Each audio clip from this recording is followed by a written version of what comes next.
Mesdames, Messieurs, bonjour, c'est avec plaisir que je vous retrouve encore ce matin pour notre émission Talk. Nous sommes aujourd'hui au premier jour du mois de juillet. Le deuxième semestre de l'année commence ainsi. On rend grâce à Dieu pour toutes ses merveilles, pour tous ses bienfaits. Bienvenue donc à Talk numéro 49 de ce vendredi 1er juillet 2016. Avec nous sur ce plateau, nous avons deux confrères comme d'habitude. Le premier a pour nom Joël Ega. Il est le patron du journal Fraternité. Bonjour Joël. Bonjour mon frère, bonjour auditeurs, auditrices de City FM et puis tous ceux qui nous suivent actuellement sur LCF. Merci d'avoir répondu à notre invitation. Merci. En face de Joël Ega ce matin, nous avons Justin Anani. Il est le patron de Togo Vision, la chaîne en ligne de Togo Vision. Bonjour Justin. Junior, bonjour et bonjour à tous les téléspectateurs et à tous les auditeurs qui nous suivent ce moment. Justin qui a choisi d'être traditionnel en ce vendredi 1er juillet, nous lui accordons. Dans la deuxième partie de l'émission, nous aurons comme invité le professeur David Ekwe Dossé. Il est donc agrégé en chirurgie viscérale à l'université de Lomé et aussi le patron du bloc chirurgical central du CHU Sylvanus Olympio. Avec lui, on va parler des réels problèmes de santé dans les hôpitaux publics du Togo. Avant toute chose, mesdames et messieurs, voici la une des journaux.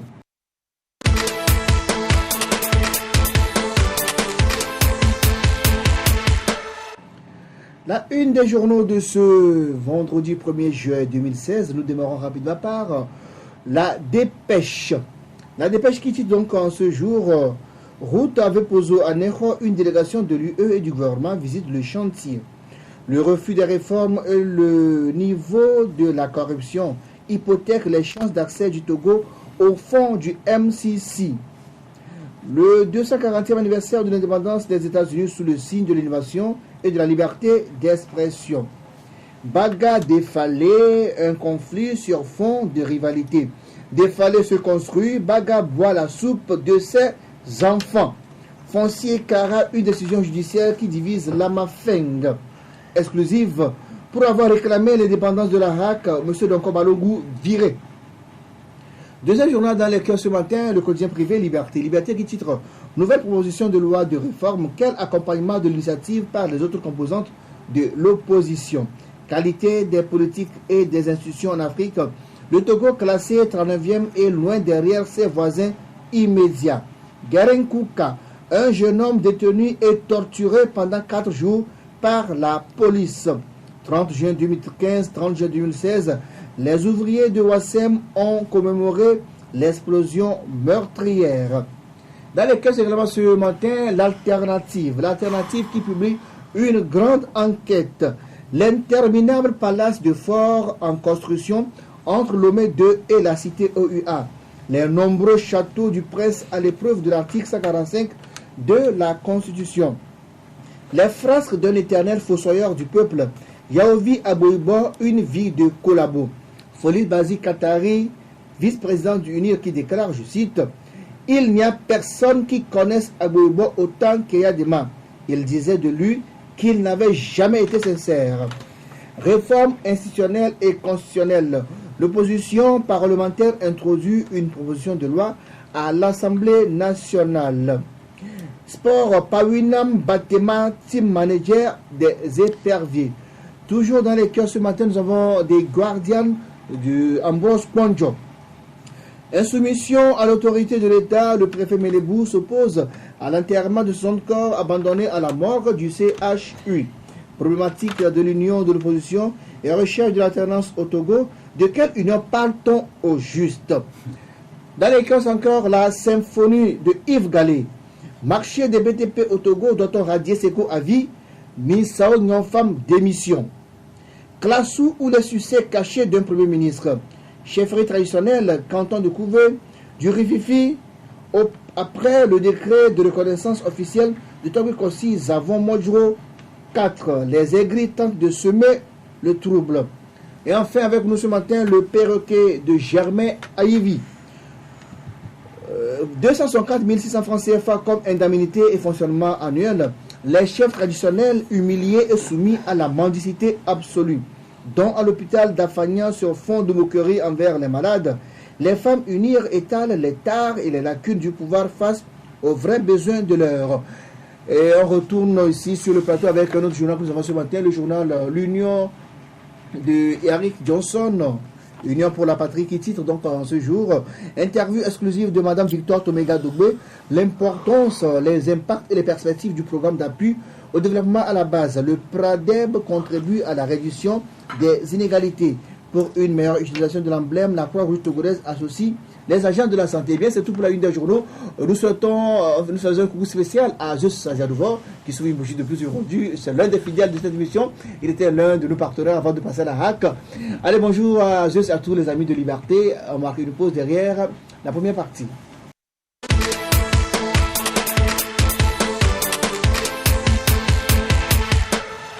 Retour en studio avec nos confrères. Bonjour, chers confrères. Bonjour.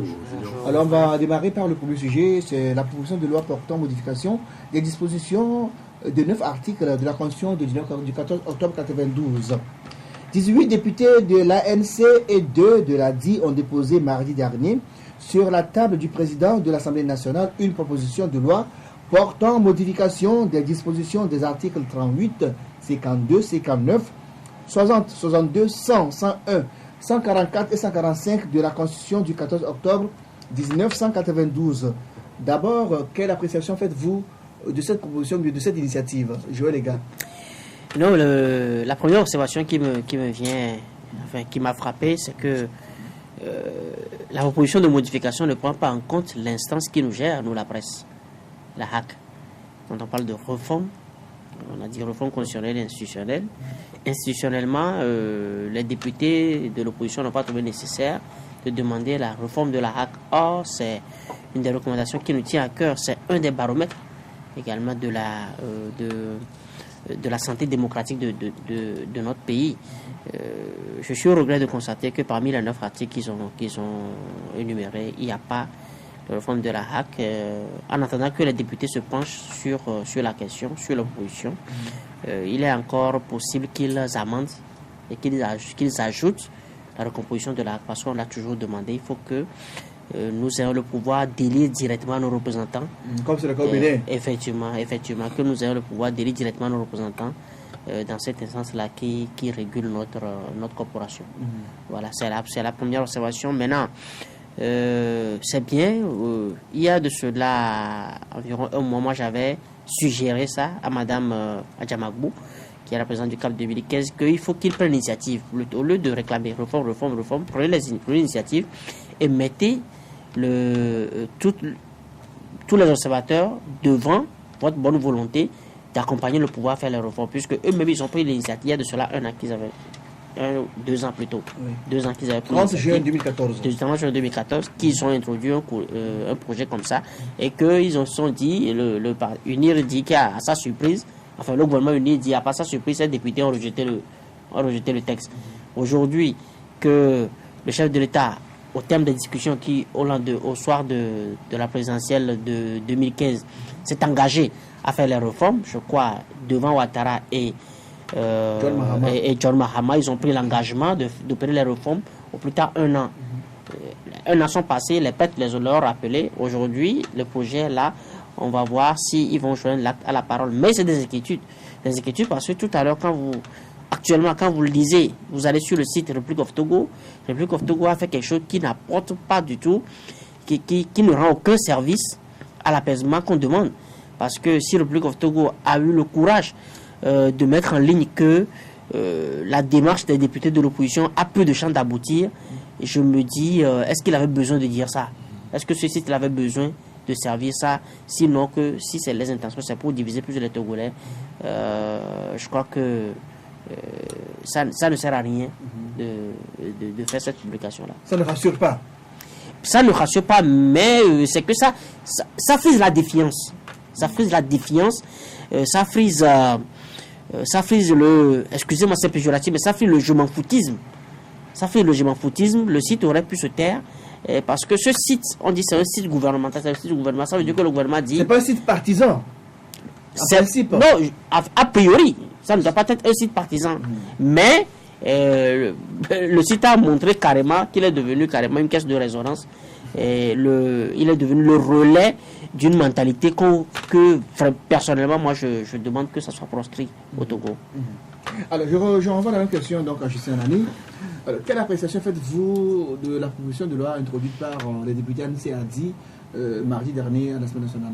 Bon, moi je pense que d'abord c'est une très bonne chose parce que depuis un bon moment, cette question fait débat, c'est l'actualité.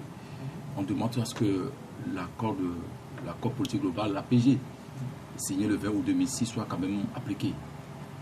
On a fait également observer que depuis un bon moment, les dirigeants qui sont aux affaires ne veulent pas quand même appliquer donc, cet accord-là. Maintenant, les voix se sont élevées pour demander à ce que les engagements puissent soient respectés. Maintenant, si les parlementaires ont le pouvoir de proposer, de faire une proposition de loi dans ce sens, moi je pense que c'est une très bonne chose. Puisque quand vous prenez même ces réformes dont on parle politique, il y a les réformes constitutionnelles et les réformes institutionnelles.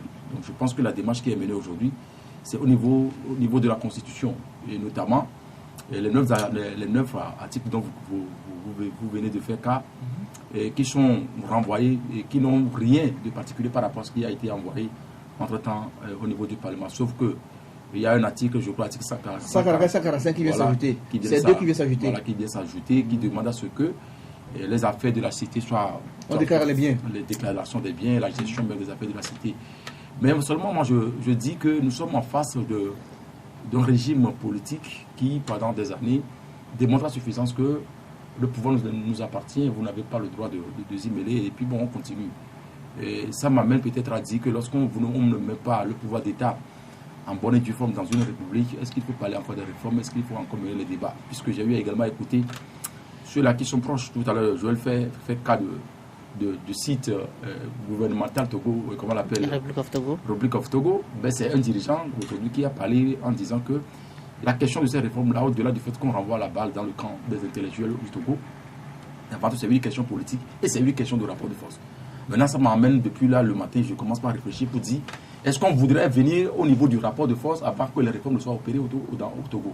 Puisque, réellement, ce qui se dit au niveau des arcanes, proches du pouvoir, c'est ceux-là parmi eux qui ont le courage dévoilent sur les antennes. Donc, ça dit que déjà la problématique est lancée, la balle est lancée.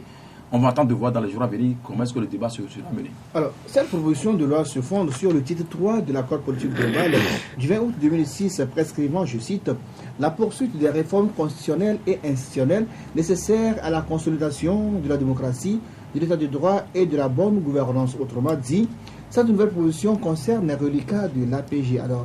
Alors que certains parlent actuellement de caducité de cet APG, est-ce que ça a la chance d'aboutir?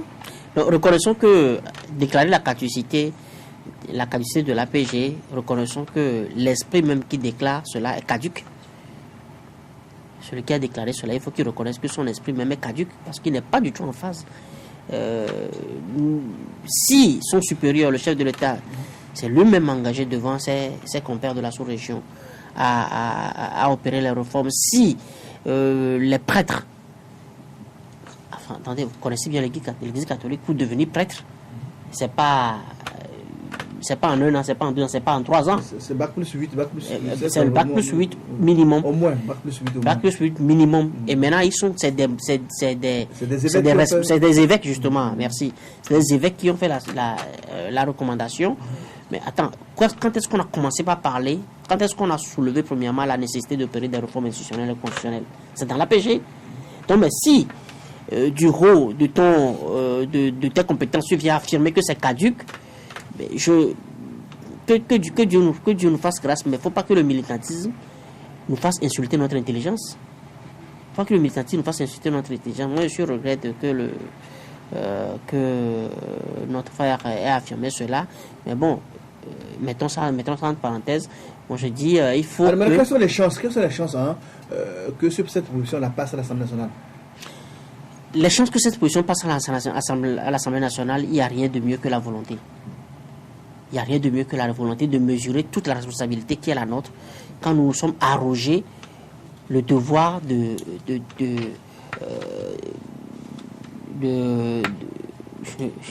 passez-moi le mot, le devoir d'être au devant du destin des Togolais.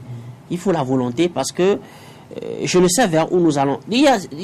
Nous étions en 2009 quand le ministre Komiku Mbamnance à l'époque membre du bureau central du RPT, affirmait lors d'une conférence de presse qu'a organisée le major Kouloum, il affirmait en roue intelligible qu'ils vont conserver le pouvoir encore pendant 25 ans. Quand nous avons publié cela dans notre parution qui a suivi, quand nous avons publié cela, le ministre était dans tous les états parce qu'on lui a fait voir de toutes les couleurs. Si en 2009, il parlait de conservation du pouvoir pendant 25 ans, ça veut dire qu'il y a un plan qui vise à ce que le même pouvoir soit là jusqu'en 2034. C'est-à-dire que vous le veuillez ou pas, vous allez supporter tout ce que vous dénoncez aujourd'hui durant 18 ans à venir. Et c'est l'avenir de nos enfants qui est pris en otage. C'est tous vos projets qui sont pris en otage. Beaucoup de Togolais vont encore quitter le pays parce qu'ils sont déçus, etc. Mais on va le maintenir, on va entretenir cela jusqu'à quand? C'est ça la préoccupation. Donc, mais en tant si vraiment les Togolais choisissent de conserver ce pouvoir, mais là c'est démocratique. S'ils sont élus dans les urnes. Oui, justement. Vous avez dit s'ils sont élus dans les urnes, c'est là aussi l'énigme du débat politique togolais. Les gens dénoncent. Afrobaromètre fait des enquêtes. On dit non, on n'est pas d'accord sur ça, etc. Les sondages montrent que non, on ne veut pas du pouvoir. Mais quand on va aux élections, on plombe. Je ne dis pas qu'on plombe. On se rend compte que les gens votent pour unir. Comment cela se fait? Et c'est pour que l'opposition même arrive à répondre à cette question-là. Parce que le fichier, tout dernièrement, c'était le débat sur le fichier électoral, tu le fais, etc. Mais quand la francophonie est venue, quand tous les observateurs étaient là, on était d'accord, on a eu un consensus sur les 3500 électeurs togolais. Et les élections se sont... 3 millions. Excusez-moi, 3 500 000 électeurs togolais. Mais on a été aux élections, à part ce que l'ANC a dénoncé ici et là, etc. Même quand vous prenez tout ce que l'ANC a dénoncé, ça ne donne pas la victoire à Fabre. Mais ça veut dire qu'il y a un problème. Il y a un problème que les partis politiques devraient faire sur le... il y a un problème que les partis politiques devront résoudre sur le terrain. Parce que c'est pas normal qu'on fait les sondages, ça donne ceci, et on se voit aux élections, et puis les gens... c'est une qui sort des urnes. Donc ça veut dire qu'au-delà de tous les débats qu'on fait sur les antennes hautes là, il y a un travail de terrain normal qui doit se faire pour voir le vrai visage en fait de ce que de l'électorat, qu'est-ce que les gens votent et qu'est-ce qui fait que chaque fois on nous dit c'est une qui a gagné et pendant que l'opposition dit c'est lui qui est majoritaire sur le terrain. Alors, parmi les 9 articles que contient la proposition de loi déposée par les députés NCAD mardi dernier, 2 articles ont donc retenu particulièrement notre attention. Il s'agit des articles 59 qui stipule, je cite, « Le président de la République est élu au suffrage universel direct et secret pour un mandat de 5 ans renouvelable une seule fois. En aucun cas, nul ne peut exercer plus de 2 mandats. Le président de la République reste en fonction jusqu'à la prise de fonction effective de son successeur élu. » Article 60. L'élection du président de la République a lieu au scrutin uninominal majoritaire à 2 tours. Le président de la République est élu à la majorité absolue des suffrages exprimés. Si celle-ci n'est pas obtenue au premier tour du scrutin, il est procédé le 15e jour après la proclamation des résultats définitifs du premier tour. Seuls peuvent se présenter au second tour les 2 candidats ayant recueilli le plus grand nombre de voix au premier tour. Bon, c'est l'article un peu long. Alors, il va falloir donc recueillir le soutien des députés de la majorité pour que le test passe. Alors, comment l'opposition doit procéder? Justin Anani. Bon, parce que ces 2 articles, c'est les articles clés de cette proposition de loi. Je crois que c'est une question de volonté politique. Joël l'a dit tout à l'heure, parce que lorsqu'on n'a pas cette volonté-là, et pour se rendre compte qu'en réalité, nous vivons aujourd'hui dans une planète où les choses évoluent, et dans les pays limitrophes, ça évolue positivement, et que chez nous, on est toujours à la case départ, c'est toujours stationnaire. C'est là où je dis que c'est une question de volonté politique. Mais cette volonté politique, moi, je ne la vois pas venir. Parce que quand vous écoutez ceux-là qui sont au niveau des arcanes du pouvoir aujourd'hui, on ne sent pas une volonté de se rendre compte qu'en réalité, un jour, on peut passer dans l'opposition. Donc, si on n'a pas cette vision, on n'a pas cette idée-là dans la tête, moi, je pense que c'est encore difficile pour cette opposition ou ces propositions de loi qui sont envoyées aujourd'hui. Parce que déjà, c'est avant-hier que la proposition de loi a été envoyée par les députés de l'opposition. Mais déjà, quand vous écoutez les analyses qui sont faites, l'idée, la version des gens qui sont proches du pouvoir, vous comprendrez aisément que ce que venait de déclarer Joël tout à l'heure concernant l'ancien ministre d'Amipim, et comme quoi ils seront encore, ou je sais pas, ils seront encore au pouvoir pendant 25 ans, est toujours d'actualité aujourd'hui. Donc ça voudrait dire qu'en réalité, tout ce qui est dit, que la politique c'est une question de rapport de force, et on s'achemine vers ce rapport de force-là. En réalité, c'est l'idée fondamentale qui est cachée aujourd'hui. Parce que moi, je ne vois pas, c'est pas ce pouvoir qui aujourd'hui n'arrive pas à comprendre à un moment donné qu'il faut organiser des élections crédibles, qu'il faut opérer des réformes, et maintenant demander donc comment on appelle, à ces parlementaires, à ces députés au Parlement, de voter cette loi-là qui a toujours posé problème. Parce que quand vous venez de lire, moi je vous rappelle encore du référendum de 1992, c'est pratiquement les mêmes propositions. Et ça a été approuvé à plus de 98% par les Togolais au référendum de 92. Le président est élu pour un mandat de 5 ans renouvelable une seule fois, et il est élu au scrutin uninominal majoritaire à 2 tours.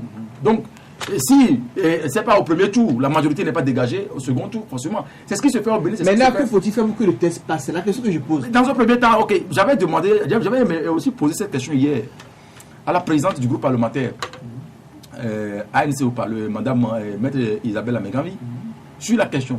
Mais au-delà du fait qu'aujourd'hui, on peut espérer ou bien on peut entamer des démarches ou faire le lobbying, je pense qu'en dehors de ça aussi, il va falloir que ceux qui sont aux affaires comprennent que on ne doit pas rester encore à ce stade-là. Parce que, au-delà du fait que les lobbies sont faits et que le parti uni n'arrive pas à admettre en son sein qu'il faut limiter le mandat, moi je ne pense pas que cette députée qui... Pour l'instant, Uni n'a jamais dit qu'il s'oppose à la limitation du mandat. En fait, le vrai problème qui s'est posé le 30 juillet 2014, je rappelle, j'envoie la question je reviens à vous, c'est que Unir le pouvoir parle de rétroactivité de la loi. C'est le vrai problème. Alors, que faire pour trouver un consensus aujourd'hui autour de ce problème-là qui avait bloqué la loi, avec le projet de loi en 2014 pour que cette fois-ci ça puisse passer? Oui, je pense que aujourd'hui la question de rétroactivité, et je vais emprunter l'expression que j'ai dénoncée tout à l'heure, la question de rétroactivité est caduque en cet instant T. Parce que là, c'est parce que le vote était antérieur à une élection présidentielle que il y avait menace, il y avait polémique autour de la rétroactivité. Aujourd'hui, il y a un mandat en cours. Donc, aujourd'hui, si on vote la limitation de mandat à 2, ça veut dire que Fronia Singbe, il peut se présenter 2 fois. Il peut encore faire 10 ans. Plus le mandat qui court aujourd'hui. C'est aussi clair. Donc, on ne peut plus s'amuser. Unir veut qu'on l'inscrive dans la loi. Dans le test. Et c'est ce que l'opposition refuse. Oui, non, mais moi je dis, attends, si c'est ce que Unir demande, Unir dit, ok, d'accord, on est votre loi, on va voter pour, mais inscrivez dedans ceci. Et on verra ce que l'opposition dira. L'opposition dit qu'en principe, ça doit être inscrit dans la loi, mais c'est la Cour constitutionnelle qui doit gérer cet aspect des choses. C'est ça, en fait, le problème entre les deux camps, en fait. Oui, mais attendez, qui est aujourd'hui à la tête de la Cour constitutionnelle? M. Aboudou Assouma. Aboudou Assouma, la Cour constitutionnelle est acquise à Unir. Si Unir veut, mais ils n'ont qu'à voter la loi et leur Cour constitutionnelle, sa Cour constitutionnelle mettra les garde-fous qu'ils exigent. Et moi je dis que s'il y a la volonté, on trouvera forcément un terrain d'attente. Mais ce qui m'intéresse ici, c'est que on est arrivé à un niveau du débat politique où les acteurs, du moins l'opposition aujourd'hui, doivent comprendre qu'il faut abandonner la position de faïence. Parce que vous n'avez pas la force. Vous n'avez pas la force de faire passer ce que vous voulez. Donc il faudra aujourd'hui négocier et faire des concessions. Raison pour laquelle nous, dans notre dernière parution, on a dit que le rôle du HCOUN, l'utilité de l'atelier que le HCOUN compte tenir en juillet sera sur deux terrains. Le premier terrain, il faut d'abord vider la menace de revanche qui aujourd'hui il faut reconnaître que Agouebo a fait un exercice historique respectable sur ce sujet-là. La menace de revanche qui aujourd'hui a plombé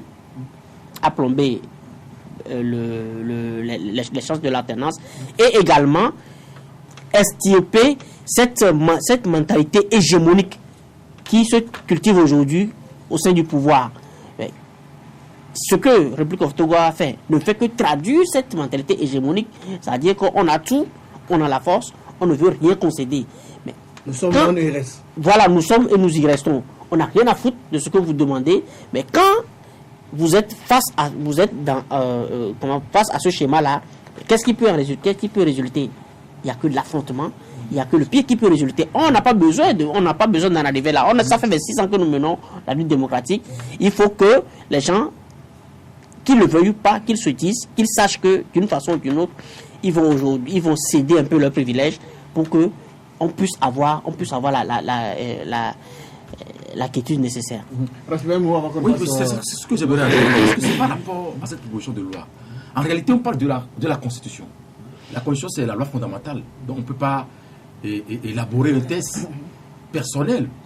Donc, la loi est toujours impersonnelle. Donc, ça voudrait dire que si on demande aujourd'hui peut-être à mentionner quelque part comme quoi, bon, Faure Gnassingbé a déjà fait peut-être 2 mandats, il est en train de faire le 3e, on peut lui laisser le temps, peut-être il peut encore faire 2 ou 3, ainsi de suite. Moi, je pense que c'est un faux problème.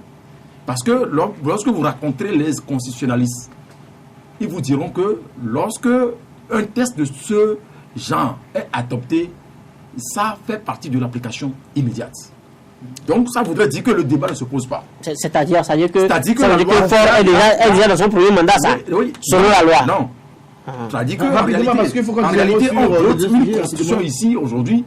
Comme c'est la loi fondamentale, on dit en aucun cas, il ne peut faire plus de 2 mandats. Ça suppose que quelqu'un qui a déjà fait 2 ou 4, 5 mandats doit se rendre compte que déjà il est dans son dernier mandat. Oui. En réalité, c'est ça. Vous racontez les constitutions, ils vous diront. Sauf que quelqu'un qui ne voudrait pas peut-être clarifier les choses parce qu'il tire du ficelle, il peut encore faire le truc là. Maintenant, par rapport à cette loi elle-même, ou à cette proposition elle-même, moi je dis que tel que les gens ont commencé par positionner ce débat, tel que le chef de l'État a lancé le débat, le positionnement aujourd'hui de Ashkroun et autres, vous comprendrez aisément qu'en réalité, on n'est pas prêt aujourd'hui pour les réformes. Parce qu'on sait qu'une fois les réformes sont opérées, de facto, donc, et nous quittons les affaires. Donc, c'est ce qui fait qu'on va passer par tous les moyens pour bloquer. Maintenant, comme on parle de la démocratie, on parle d'une loi fondamentale, la loi fondamentale, les tests disent également qu'il peut y arriver à consulter le peuple. En attendant que le peuple ne soit consulté et que déjà les gens parlent du rapport de force, moi je pense qu'il revient à ce peuple-là de prendre son destin en main, de dire qu'en réalité on veut les réformes. En quoi faisant? Parce que déjà les gens ont donné l'idée. Effectivement, on veut consulter les intellectuels, on veut consulter la société civile, mais les intellectuels déjà certains disent que c'est une question politique et que c'est une question de rapport de force. Où est-ce qu'on veut en venir? C'est là où je rejoins Joël. Lorsqu'il dit tout à l'heure qu'il y a des gens qui pensent qu'on doit forcément venir à des violences. On doit forcément venir à des situations incalculables, dont les lendemains sont tellement sombres. Avant d'opérer les réformes, moi, je pense que c'est un faux problème. Donc, si vraiment on aime ce pays, je pense que chacun doit jouer sa partition pour qu'on puisse arriver à ce stade-là et être au même pied d'égalité avec les autres pays de la sous-région. On va évoluer malheureusement. On reviendra sur la question lundi dans le numéro de lundi, le numéro séquent de Toc Toc. Alors, j'ai une information, bon, c'est pas ça correspond au Togo, une information à l'international. En Autriche, la Cour constitutionnelle vient d'invalider l'élection présidentielle pour irrégularité. C'est une grande première en Europe. On parlait des conditions de travail de vie de domestiques togolais vivant au Liban, au Koweït, en Irak. C'est juste, on va dire 1 ou 2 mots là-dessus. L'invité est là, je le sais, tout à l'heure on va le recevoir, le professeur David Ekwe Dossé. Alors, un mot sur les conditions de travail de vie de nos sœurs qui sont donc au Liban, Koweït, Irak et autres. J'ai vu le MMLK qui a sorti un communiqué, le communiqué dans lequel le MMLK décrit vraiment les conditions de travail, parce qu'il parle de troublantes et effrayantes révélations faites par dans les compatriotes sur place relatives à la violation de leurs droits, au traitement inhumain, au non-respect de la dignité humaine, aux travaux forcés, aux harcèlements sexuels, aux viols, au suicide, aux retenues de salaire, aux services corporels, plein de choses. Alors, que faut-il faire pour sauver nos soeurs qui vivent au Liban, en Irak, au Koweït, dans le Golfe, Joël? Bon, d'abord, il faut se demander qu'est-ce qui les a poussés à arriver là. Et la réponse, tout le monde le sait. Si c'est pas bon chez soi, tu vas vouloir aller chercher ailleurs. C'est pour le mieux-être, oui. Oui, c'est pour chercher le mieux-être. Donc, il faut qu'on crée le mieux-être chez nous pour que nos soeurs n'aient plus à sortir ou bien qu'elles puissent revenir facilement. Bon, maintenant, le MEK a soulevé vers la fin de son communiqué, a dit quelque chose de très important. Il semble que le consul togolais, là-bas, manque il n'a pas tout l'arsenal juridique nécessaire pour agir, pour opérer. Voilà, pour opérer. Et je ne sais pas comment, dans toute la dynamique que le ministre Doucet a déployé jusque-là, et que ce côté-là, enfin, ce détail-là a été oublié, parce que on a relooké les ambassades, on en a créé d'autres, etc. Je ne sais pas comment est-ce que ça a pu être oublié.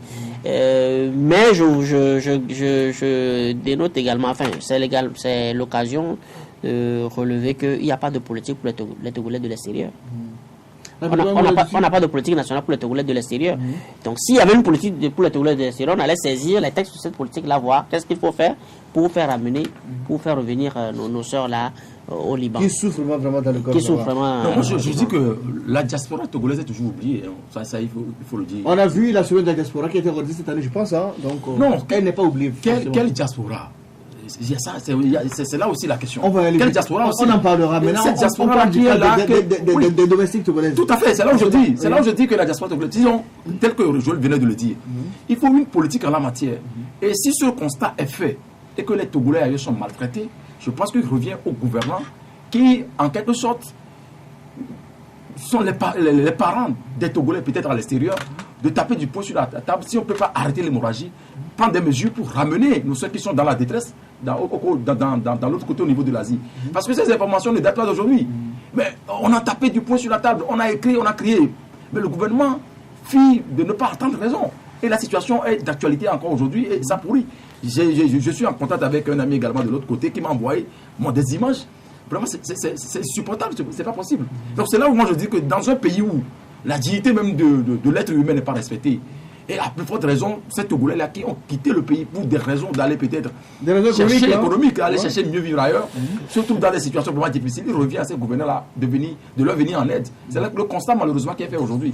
Donc je pense que si vraiment, ils arrivent à attendre raison, qu'ils prennent des dispositions pour aider nos soeurs qui sont de l'autre côté peut-être à regagner le bécail. Le gouvernement est interpellé. Nous allons marquer une pause, madame, monsieur, une pause publicitaire. Je rappelle à ceux qui nous suivent que communiquez, faites vos annonces dans TokTok, approchez le service commercial, venez faire vos annonces ici au niveau de la pause publicitaire que nous allons marquer. Et derrière la pause, nous allons recevoir notre invité, professeur David Ekwe-Dossé. Il est agrégé en chirurgie viscérale. Il est le patron du bloc chirurgical central du CHU Sylvanus Olympio.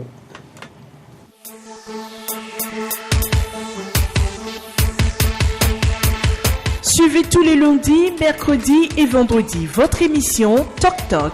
Tok Tok passe au crible les grands sujets de l'heure et développe des thématiques sur le plan social, politique, économique, sportif et culturel. En studio pour en débattre des journalistes et des experts. Rediffusion la nuit à 22h30.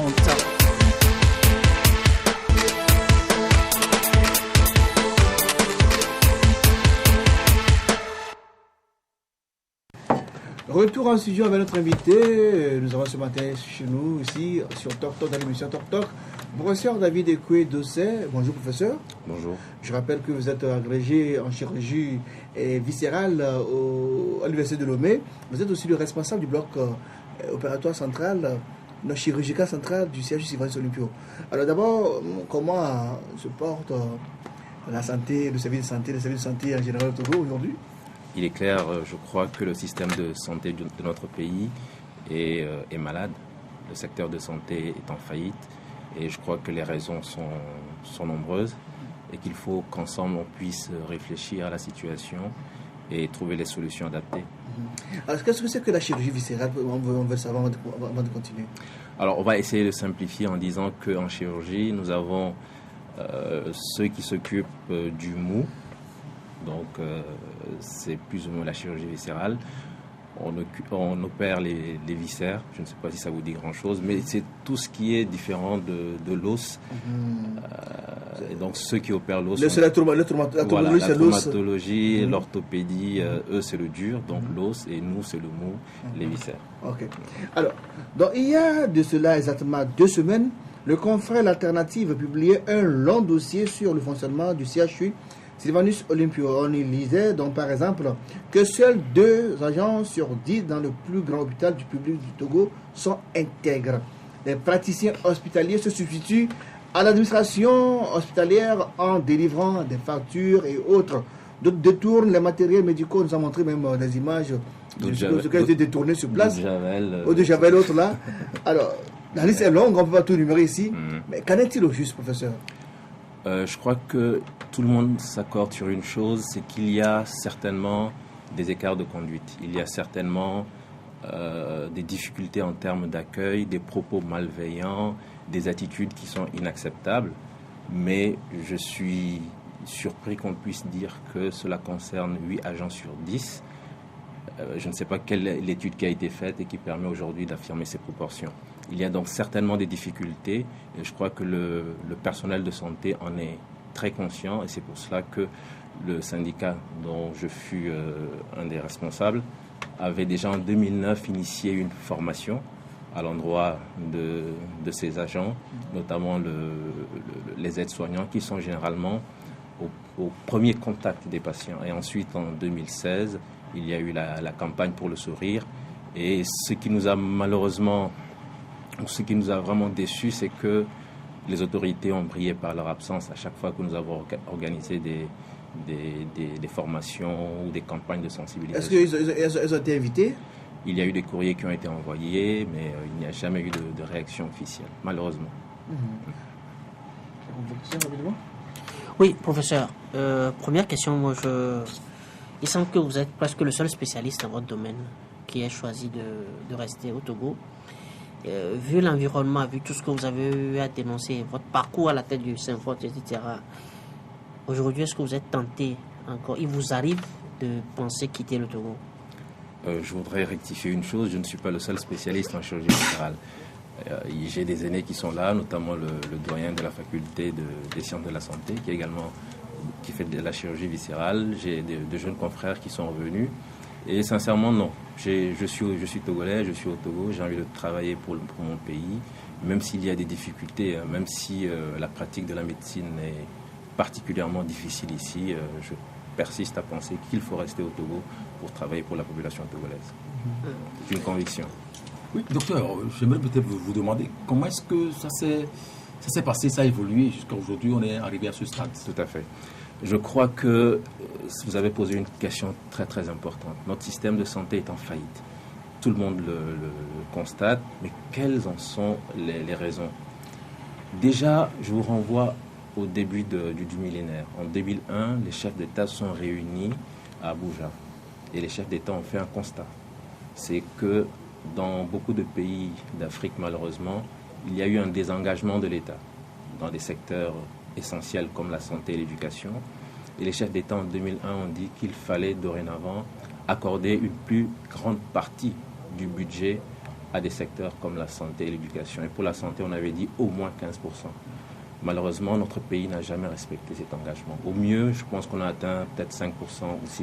Ce qui fait que... 6 sur 15 Sur 15, voilà. Ce qui fait que chaque année, c'est un tiers du budget prévisionnel que vous arrivez à réaliser. Donc 2 tiers des prévisions, vous n'arrivez pas. Et au fil des ans, on comprend que le système se dégrade progressivement. Je me réfère également à une étude qui a été menée l'année dernière au CHU Sylvanus Olympio. La restitution devait être faite officiellement, mais à 2 reprises, il y a eu report. En fait, c'est un cabinet d'audit qui est venu auditer le CHU. Et je crois que quand on lit le document, c'est vrai que c'est un document provisoire, mais les éléments y sont clairement mentionnés. Les infrastructures, les équipements sont vétustes. C'est écrit noir sur blanc par une autorité, une société qui est venue, une agence qui est venue faire l'audit de cet hôpital. Bien sûr, on mentionne également les dysfonctionnements, mais quand vous voyez, les dysfonctionnements sont mis bien à la fin du document. Et cela ne constitue pas l'élément principal expliquant la situation que nous vivons aujourd'hui. Donc, il y a eu ce désengagement de l'État. Et progressivement, le secteur de la santé a commencé à s'enfoncer dans un gouffre sans fond. Et je vous assure que là, c'est très difficile. C'est difficile de prendre en charge les patients. C'est difficile de faire ce qu'on a appris. On a appris un métier, mais pour le faire, c'est vraiment dans des conditions vraiment difficiles et déplorables. Dites-nous, quelles sont ces conditions juste? Parce qu'on veut savoir, parce que là on nous a dit, par exemple, certaines femmes accouchent par terre parce qu'il n'y a pas de lit. Très bien. Il y a des problèmes. On veut vraiment savoir juste, Voilà. je ne sais pas savoir aussi, je suis pas bio et dans les autres centres de santé, bien sûr. Ok. Alors, donc vous avez parlé des femmes. Là, il s'agit de la maternité. Le CHU Sylvanus Olympio, c'est le plus grand hôpital de référence. Aujourd'hui, la capacité d'accueil au niveau du service de la maternité, j'en ai encore discuté récemment avec le chef de service, la capacité d'accueil est largement dépassée. Il faudrait soit élargir le service, mettre en place d'autres lits pour améliorer la capacité d'accueil, ou alors vous avez le CHU Campus qui est également un grand centre, mais où on n'arrive pas à mettre en place un véritable service de gynécologie obstétrique pour prendre en charge les femmes, puisque là-bas on ne peut pas opérer. Ils n'ont pas de bloc opératoire, donc vous imaginez une femme qui vient et à qui on doit faire une césarienne en urgence, c'est difficile. Et pourtant, il y a un bâtiment qui est en construction depuis des années, et ça fait 3 ans que les travaux sont interrompus, parce qu'on dit que le gouvernement n'a pas d'argent pour terminer le bloc opératoire du CHU Campus. Donc ce sont les réalités que nous vivons. Vous avez des médecins qui sont de garde au CHU de Coin, CHU Sylvanus Olympio, pardon, qui reçoivent beaucoup de femmes à leur garde, qui font ce qu'ils peuvent. Les femmes viennent en masse, certaines sont malheureusement par terre. Pendant tout le travail qui précède l'accouchement, les femmes malheureusement J'ai perdu une nièce la fois de réciter le dimanche passé. Ce sont des conditions difficiles. Elle est décédée comme difficiles pour les clients qui viennent et difficiles pour les prestataires. À un moment donné, vous devenez moins efficace, vous êtes irascible parce qu'il y a trop de travail, parce qu'il n'y a pas assez d'équipement. Je vous assure que ce n'est pas facile. Mais, professeur, le ministre Mikiawa, il dit la solution pour pallier à tout cela, c'est l'option est donnée à la gestion contractante, c'est ça? C'est ça, la contractualisation. La contractualisation de la gestion de ces hôpitaux-là, enfin du moins de Sylvanus Olympio. Vous êtes d'accord? Est-ce que c'est ça la solution? Je pense qu'il faut comprendre un peu tout le cheminement qui peut conduire à une nouvelle approche stratégique. Dans tout pays, c'est l'État, le gouvernement qui est en charge de la bonne marche du système de santé. Et lorsqu'à un moment donné, on se rend compte que ça ne va pas, lorsqu'on se rend compte que l'État a échoué, parce qu'il faut le dire clairement, en fait, c'est ça ce qui se passe. Aujourd'hui, si ça ne marche pas, ce n'est pas la faute du personnel. C'est vrai qu'il y a des dysfonctionnements, ça tout le monde le reconnaît.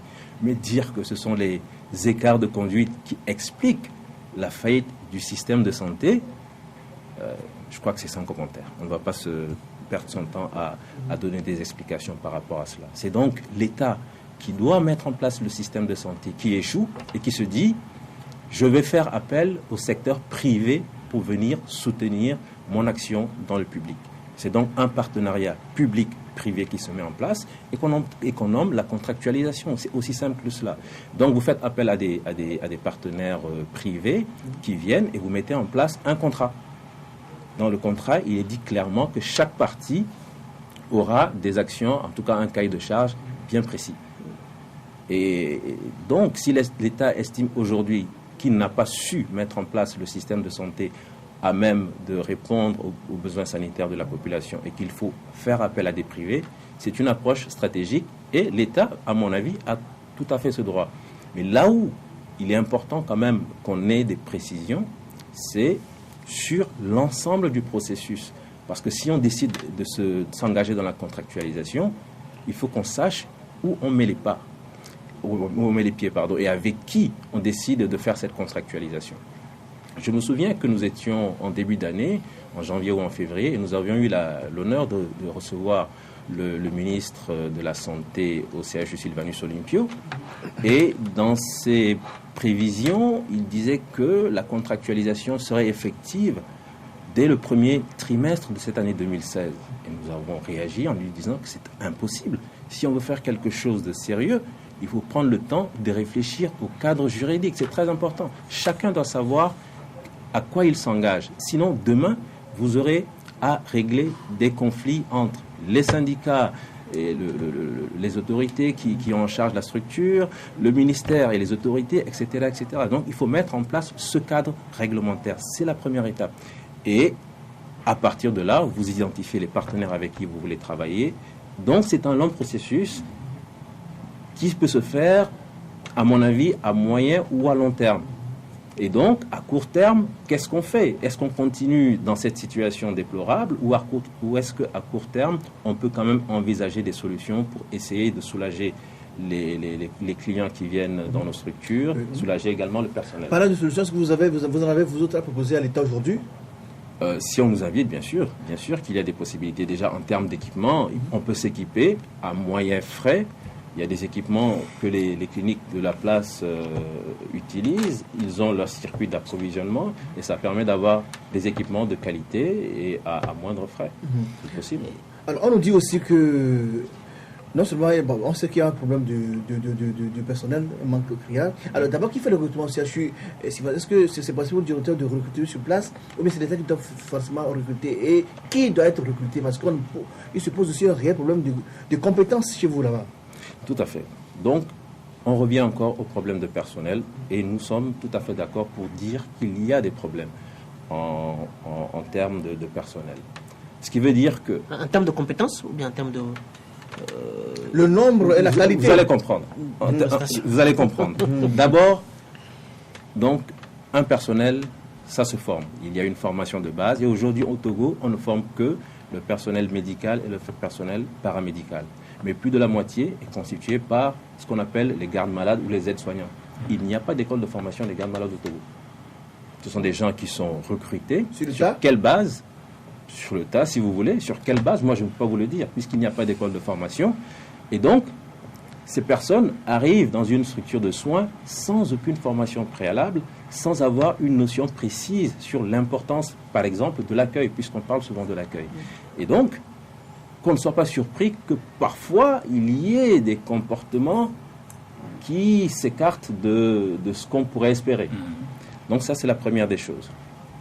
La deuxième des choses, c'est que même ce personnel qui bénéficie d'une formation de base, je ne suis pas certain qu'il y ait des modules qui permettent de parler de l'accueil. Si aujourd'hui, au Togo, tout le monde est d'accord pour dire que l'accueil constitue un problème, je pense qu'il est important qu'on fasse un retour en arrière pour dire qu'est-ce qui a manqué au cours de la formation. Est-ce qu'il faut, au cours de la formation, mettre des modules de formation sur à l'ENAM, à l'université, à la faculté des sciences de la santé, etc., etc. Si on estime que c'est un problème de santé publique réel, donc il faut retourner à la base et essayer donc de redresser le tir. Donc ça, c'est la première des choses. La deuxième des choses, c'est que on forme des médecins, par exemple, mais aujourd'hui, on a l'impression que ces médecins ne restent pas au Togo. Quand vous prenez le plan national de développement sanitaire, c'est le document officiel qui le dit, en dehors de la région de Lomé commune, où vous avez une densité moyenne de 4 médecins pour 10 000 habitants, toutes les autres régions sanitaires ont une densité inférieure à 1 médecin pour 10 000 habitants. C'est inadmissible. Donc si vous n'avez pas du personnel médical pour assurer les soins, comment est-ce que vous voulez que les gens soient bien soignés? Donc en termes de personnel, il y a vraiment un problème. Mais je pense que des solutions existent, il faut y réfléchir et on peut trouver des solutions. Est-ce qu'il vous arrive de constater qu'il y a aussi la compétence qui manque au niveau de ces médecins? Chacun est dans son domaine de compétences. C'est difficile de juger comme ça, à titre personnel, un confrère ou une consoeur et de dire que ce confrère ou cette consoeur manque de compétences. Soi-même, vous savez, on le dit souvent entre nous, chaque médecin traîne des casseroles ou chaque médecin a son petit cimetière. L'essentiel, c'est de faire en sorte que le cimetière ne soit pas très grand. On n'a jamais 100% de réussite dans tout ce qu'on fait, quel que soit le domaine. Non, mais ça c'est dans la pratique. Mais est-ce que en termes de background, est-ce que les gens ont le background nécessaire? Ils ont l'étoffe nécessaire pour occuper les postes qu'ils sont? En tant que chef de service ou en tant que médecin praticien?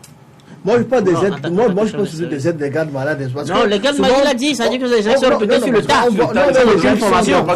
Qu'on transforme là-bas. Tout à fait. Tout à fait. C'est quand même bon. Je reviens sur le problème des aides-soignants et je reviendrai ensuite sur la compétence du personnel. En ce qui concerne donc le recrutement du personnel, puisque c'était aussi un aspect de la question, lorsque le ministre Mali était aux affaires, les négociations nous avaient permis d'obtenir une chose. C'est que dorénavant, le recrutement de personnel se fasse de façon consensuelle. Qu'il y ait des personnalités du niveau central, mais également qu'il y ait des chefs de service qui auront à utiliser ce personnel. Et ensemble, on met en place une espèce de comité ou de jury, si vous voulez. Et les personnes qui veulent faire un travail au sein de l'institution hospitalière viennent, on leur pose des questions, on étudie leur dossier et ça permet de dégager un profil et d'identifier les meilleures personnes. Cela a été fait une fois, donc sous le ministre Mali. Mais une fois que le ministre Mali est parti, on a arrêté ce système et nous étions au CHU Sylvanus Olympio et un matin, on nous a envoyé une quarantaine de personnes pour le service de réanimation polyvalente. Et je me souviens que le directeur de l'époque était en cours parce qu'il ne comprenait pas. Il disait qu'une liste est venue du ministère, il ne connaissait personne. Une quarantaine de médecins, d'infirmiers, voilà, de tout. Voilà. Des auxiliaires, oui. Des auxiliaires, voilà. Et donc le directeur du CHU de l'époque était vraiment en cours. Il a eu à discuter avec certains de nos collègues en disant qu'il ne comprend pas comment est-ce que le niveau central peut envoyer comme ça une liste. Sans que le besoin ne soit... Le besoin était là, mais il fallait quand même évaluer le profil des personnes à recruter. Voilà. Oui, professeur. Oui. Non, ça dit vraiment, je vais... Actuellement, le bloc opératoire du CHU Sylvanus Olympio, comment ça se trouve? Le bloc a d'énormes difficultés.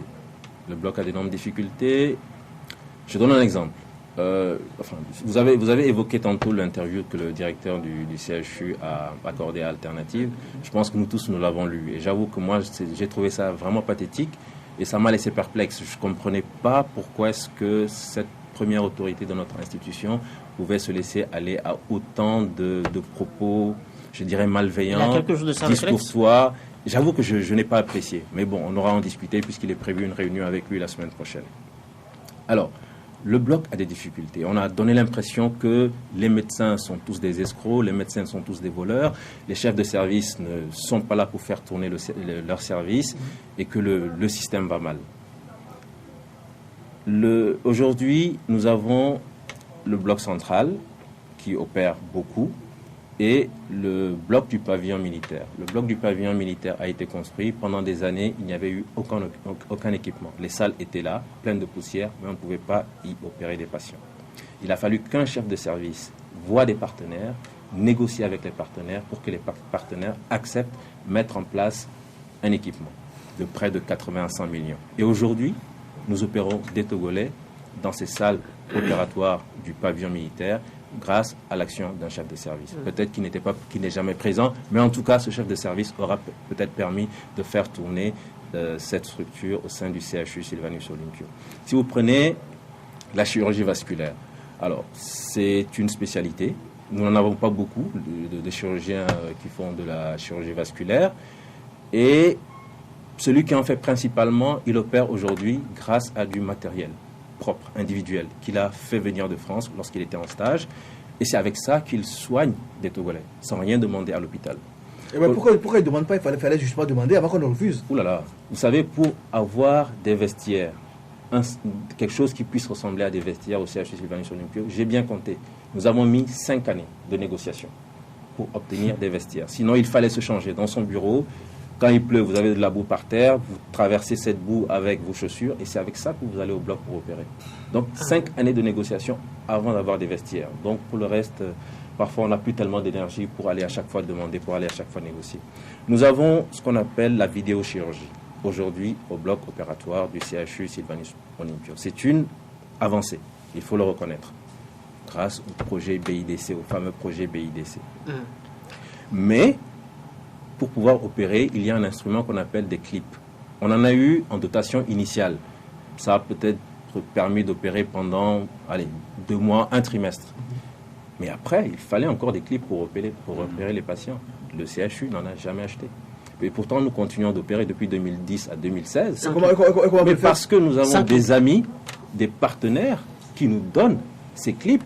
Et quand on revient, on ne facture pas ces clips ni à l'hôpital, on ne facture ni aux malades. On les met à disposition. Nous voulons travailler. C'est tout. Donc, nous mettons ces clips à disposition. Le malade qui vient et qui doit se faire enlever sa vésicule, on l'opère, on prend les clips au bureau et on opère le patient. Le patient est guéri, il est content et le médecin est content. Et donc, quand je vois présenter la situation comme si 8 agents sur 10 sont véreux, quelque part, ça pose problème. Sincèrement. Oui, professeur, à vous entendre, vraiment, il y a tellement de problèmes. Lorsqu'on compare ce que vous dites par rapport aux propos tenus par le directeur du centre hospitalier universitaire Sylvanus Olympio, on a l'impression que c'est une fuite en avance par rapport à ce qu'il a avancé. Une chose est certaine, c'est que notre système de santé a des problèmes. Et donc, cela engage pleinement la responsabilité de l'État. Je le dis, je le redis, cela engage pleinement la responsabilité de l'État. Lorsque maintenant on essaie de faire croire que ce sont les écarts de conduite du personnel, ces propos sont sortis de la bouche du directeur du CHU, mais également de l'autorité de tutelle. Et je m'inscris totalement au faux. Lorsqu'on veut faire croire aujourd'hui à la population togolaise que si le système de santé est à terre, c'est la faute du personnel. Mais le directeur dit que, par exemple, les professeurs, vous par exemple, vous êtes à l'université, vous êtes aussi au CHU. Et quand ils ne voient pas, on demande, on dit, ils sont en cours. Et des fois, vous n'êtes pas au cours, vous êtes en voyage. Vous savez, nous sommes bi-appartenants. Nous appartenons d'abord à l'enseignement supérieur et ensuite au ministère de la Santé. En fait, c'est comme cela. Nous n'appartenons pas en priorité au ministère de la Santé. Nous sommes payés par le ministère de l'enseignement supérieur et ensuite nous avons des émoluments par rapport à nos prestations à l'hôpital. Donc c'est comme cela. Moi, je suis également en charge de la coopération de l'université et c'est normal que, je donne mon exemple, je ne suis pas le seul, mais je donne mon exemple. C'est normal que je ne sois pas en permanence au CHU Sylvanus Olympio dans mon bureau, que je puisse être à la direction de la coopération de l'université, que je puisse être à la faculté des sciences de la santé. S'il faut à chaque déplacement, nous ne sommes pas dans un régime militaire, s'il faut à chaque déplacement appeler le directeur du CHU... C'est un militaire qui est le directeur. Malheureusement. Mais ce n'est pas une caserne qu'il dirige. Ce n'est pas une caserne. D'accord? Oui, professeur, moi je vais... C'est vrai, vous avez été prospecté pour être ministre? Non. Voilà. Bon, ça... On vous avait nommé à la tête du CHU, vous avez refusé. Pourquoi vous n'avez pas accepté ce poste pour changer les choses véritablement? Parce que je pense que ce n'est pas simplement une histoire d'homme, c'est d'abord une histoire de système. Tant qu'on ne change pas le système et que le système demeure tel quel, quelle que soit la personnalité que vous mettrez là-bas, rien ne pourra changer. C'est quoi le système en fait? En 2012, les chefs de service s'étaient réunis pour mettre en place un plan d'urgence pour le CHU Sylvanus Olympio. Je me souviens qu'un de mes maîtres, au sortir d'une des réunions, disait que c'est la première fois, après tant de décennies passées dans cet hôpital, c'est la première fois que je participe à une réunion aussi constructive. S'ils nous écoutent, s'ils répondent à notre requête, vous allez voir le CHU Sylvanus Olympio se relever. C'était en 2012, juste avant l'arrivée de l'actuel directeur. Ce plan n'a jamais été financé. Je pense qu'il fallait à peine 200 millions ou peut-être un peu moins. Et qui devait financer l'État? C'est l'État. Bien sûr.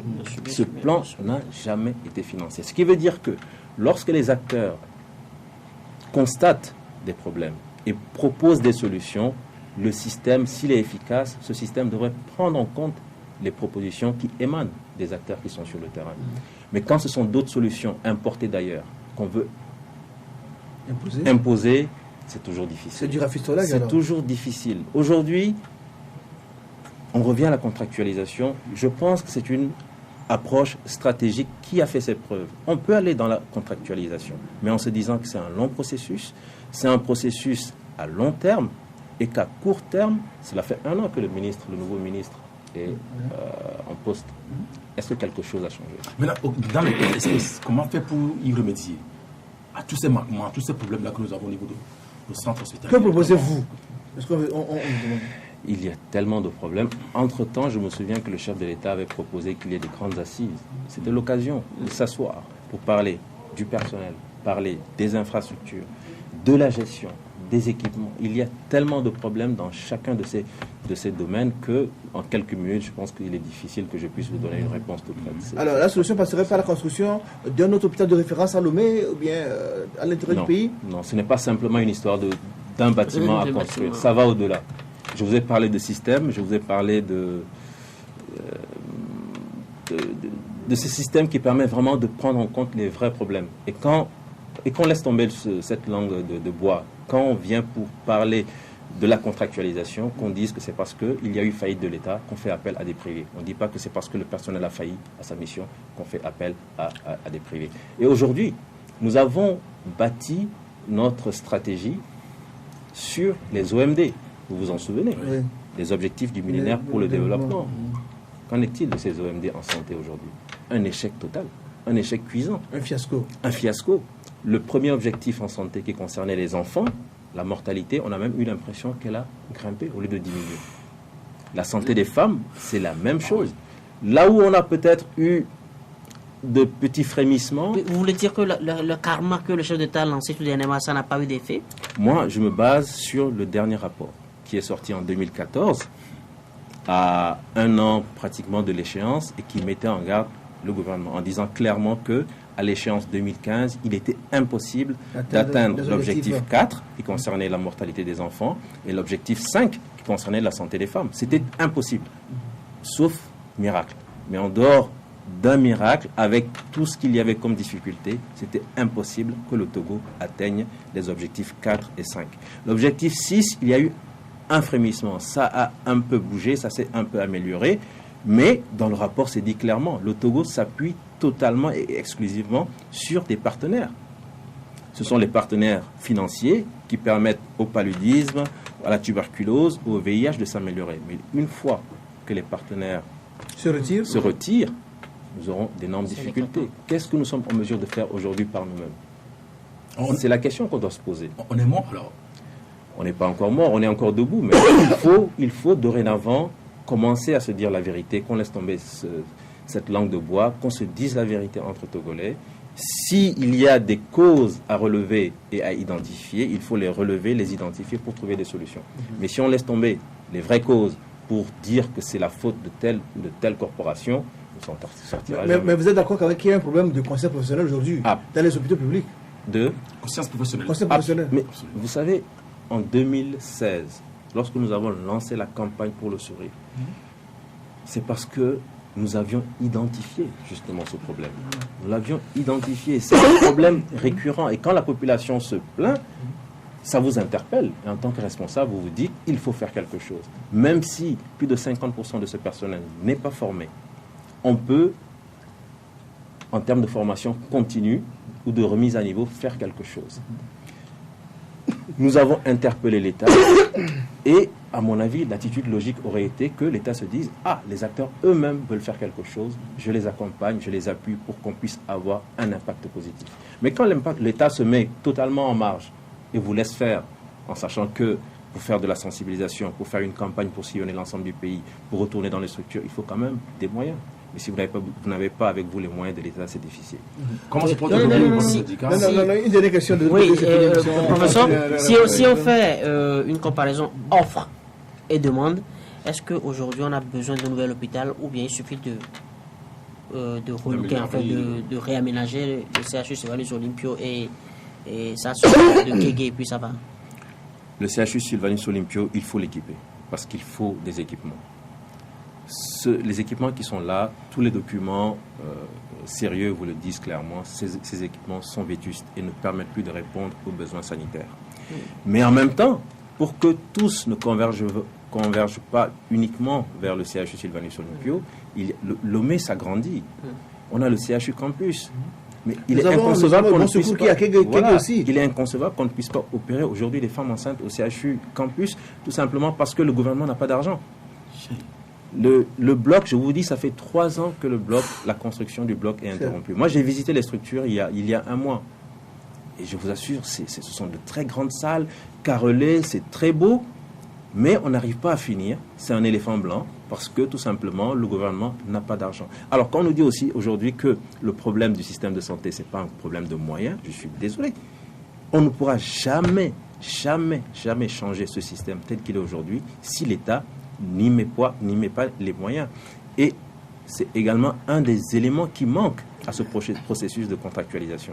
Parce qu'on ne nous donne aucun détail chiffré. Aujourd'hui, personne ne peut dire combien ça va coûter. On va prendre des partenaires, on dit qu'on va leur donner la morgue et les services d'aide au diagnostic. Mais, et le bloc?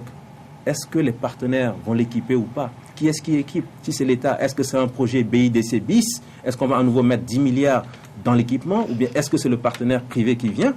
Si c'est le privé qui vient, je vous assure que lui, il voudra récupérer son argent. Absolument. Donc tout cela n'est pas dit clairement dans ce processus de contractualisation. Nous ne nous opposons pas, mais qu'on nous dise clairement ce qui va être fait. Et puis si on contractualise la morgue, la radio, le laboratoire, qu'en est-il du CHR de Lomé Commune? Qu'en est-il du CHU Campus? Qu'en est-il de l'hôpital de Saint-Cassé? Qu'en est-il de l'hôpital de Dapaon? Ce n'est pas la contractualisation de ces 3 services qui va faire que tout le système va changer. Soyons sérieux. Qu'on nous dise clairement ce qui va être fait et ensemble, nous irons de l'avant. Merci, professeur. L'émission tire ici à sa fin. On vous laisse le mot de fin. L'entretien nous suit entièrement sur LCF, CTFM aussi sur le site www.lcftogo.com. Alors je voudrais tout d'abord, au nom de tous mes collègues,